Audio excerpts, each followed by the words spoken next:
आंदोलन केलं होतं. काय सांगाल? आम्ही छत्रपती शिवाजी महाराजांचा जयघोष करत आतमध्ये एंट्री केली. आपण पाहत आहात आज आम्ही महापालिकेचा जो ज्वलंत प्रश्न आहे प्रॉपर्टी टॅक्स त्या विषयासाठी आम्ही आज हे कोर्ट घालून आलो होतो आणि आम्ही आज तो विषय अजेंड्यावर घ्या बरेच मी आज नका घेऊ उद्या पुढच्या महासभेत तरी घ्या त्या विषयासाठी आम्ही इथं अनुरोध केला होता पण त्यांनी आपला विषय ऐकून घेतलेला नाही.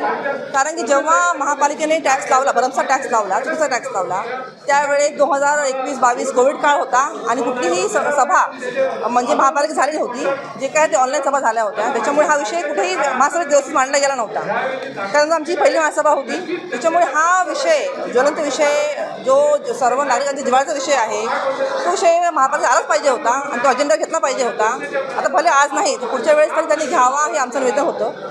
महासभेमध्ये महापौरांनी देखील म्हटले की तुम्ही गट वेगळा स्थापन केल्यामुळे महाविकास आघाडी असं काही नाही आहे. वरून आमचे जे पक्षश्रेष्ठी आहेत श्री उद्धव बाळासाहेब ठाकरे यांनी वरून आदेश दिले होते की भले आपण कितीही नगरसेवक निवडून असू द्या आपण मुंबईमध्ये नवी मुंबईमध्ये जिथे जिथे आपण नगरसेवक निवडून आलेले आहेत सर्व ठिकाणी आपला वेगळा गट आपला स्थापित करायचा आहे आणि त्या आदेशावरून आम्ही हा गट स्थापन केलेला आहे. पहिल्या दिवसापासून सत्ताधारी तुम्हाला विरोध करत आहेत किंवा दाबण्याचा प्रयत्न करत आहेत.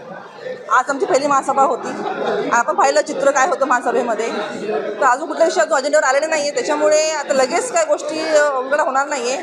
पण आम्ही ही विरोधक म्हणून गप्प बसणार नाही. आम्ही 18 जण आहोत भरपूर आहोत. आम्ही नक्कीच कुठल्याही प्रकारचं करप्शन या महापालिकेत होऊन देणार नाही.